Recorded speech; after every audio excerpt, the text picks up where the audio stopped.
Welcome to the Champions of Homecare podcast. Today we're excited to continue rolling along with a mini series. It's episode number 2, covering the new CFSS program. And David, I'm excited that we get into more details of this new program coming to Minnesota. Absolutely, Jason. And just for our listeners, the Community First Services and Supports, or CFSS, if you haven't heard, is a new self-directed option developed by the state of Minnesota.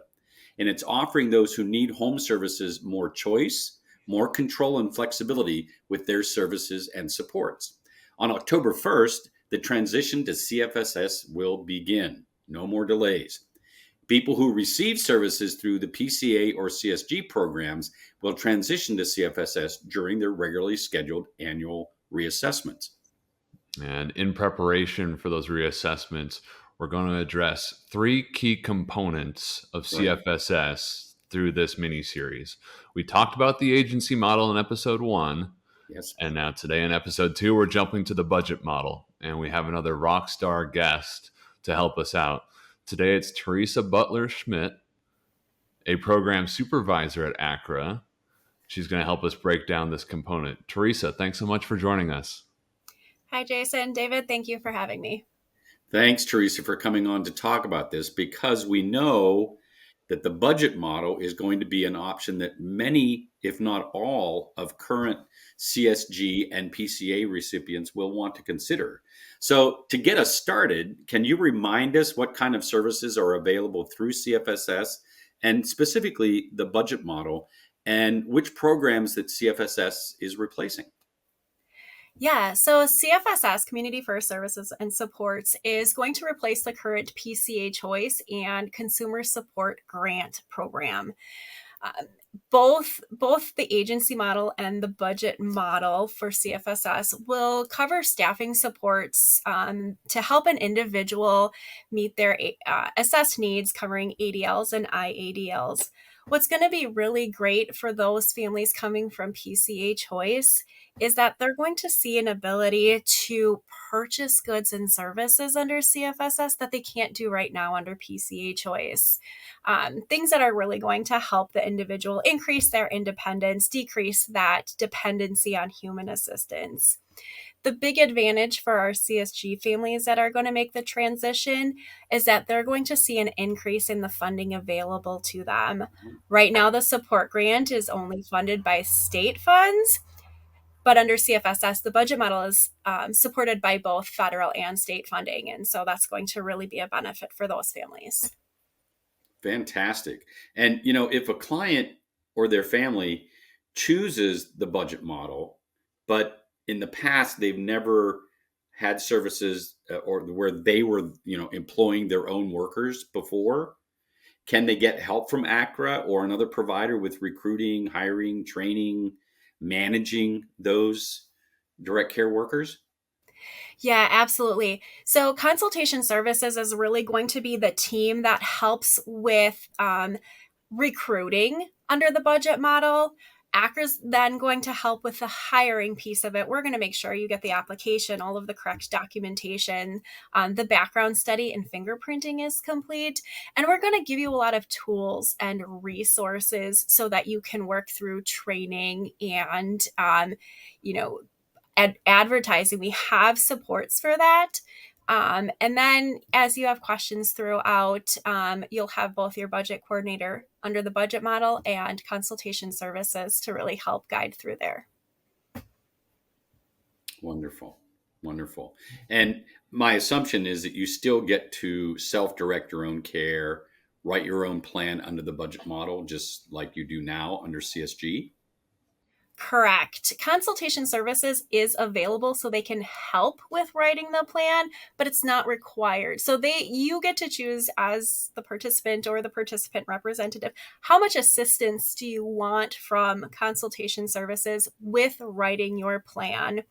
And then you continue to self-direct. So you're really the one overseeing the caregivers that you hire, training them, ensuring that they're meeting the needs that are set forth for your family member or for yourself. Teresa, it just occurs to me that For some of our listeners, CSG or the Consumer Service Grant might not be the phrase or the descriptor that they typically use. What might be more common to them is FMS. Mm-hmm. So this transition to CFSS covers FMS as well, right? So that for our listeners who may not recognize that CSG terminology, if they're receiving what they refer to as FMS, it's covered under the CFSS transition as well, correct? Correct. FMS services, so financial management services, is the provider service title for this program, and we're providing that role, same as we do right now under CSG, to families. So doing a lot of those administrative tasks for payroll and tax withholdings, things like that, paying out expenses. Okay. Jason? Sure, you have questions as well. I do. In episode 1, we talked about managing service units in the agency model. Over in the budget model, now we have a budget that's being managed. Can you tell us a little bit more about the details of managing a budget for clients? Yeah, of course. So the PCA units will be transitioned into a dollar amount, and so that dollar amount is going to be used to cover staffing, wages, and then those goods and services. So when you're writing the plan, you'll get to identify what your caregiver's hourly rate is, how many hours they can work, and make that fit into the plan and your needs, and make adjustments too throughout the year if those needs change.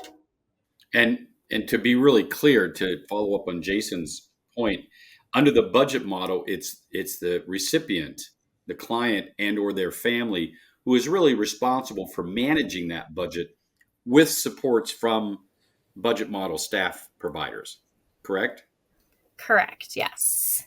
The family or the participant, those are going to be the individuals who are directing what they want to have as part of their program services. And then we're supporting them in making those decisions and helping guide them through writing the plan and getting those approvals in place.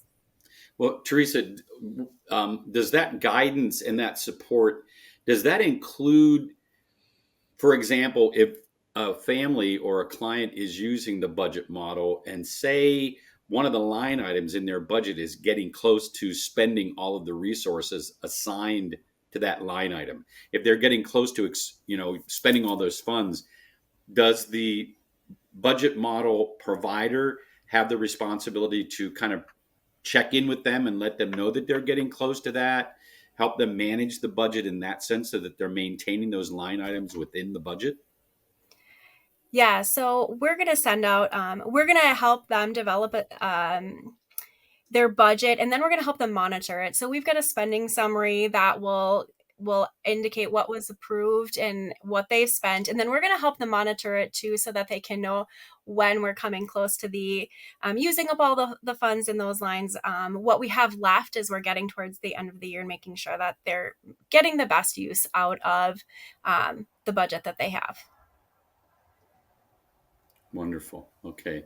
And we know that the transition, as we've already stated, to CFSS starts on October 1st, but that doesn't mean that everybody in the PCA or the CSG programs will automatically switch to CFSS on that date.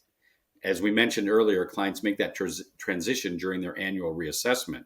So as people are preparing for that annual reassessment and that transition to CFSS using consultation services, but facing that decision of the agency or the budget model, do you have any thoughts, suggestions, tips, tricks for people who are preparing for that reassessment and switching to CFSS?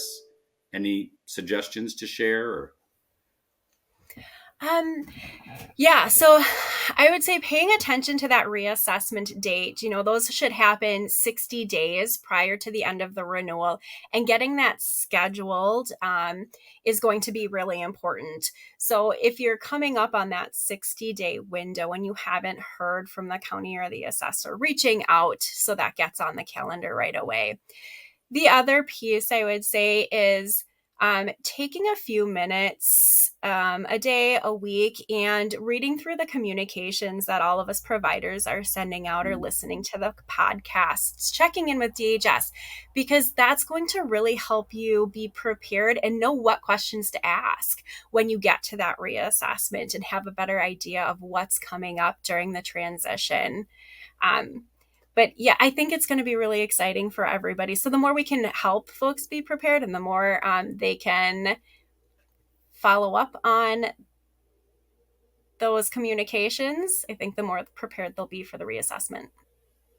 Great. And Teresa, when you're explaining the budget model to people who are, a little bit anxious about this shift to CFSS, do you have a summary for them, like a quick 30-second or 60-second summary? Like, this is what the budget model is. You'll hear more about it from your consultation provider, but here's a quick synopsis. Yeah, absolutely.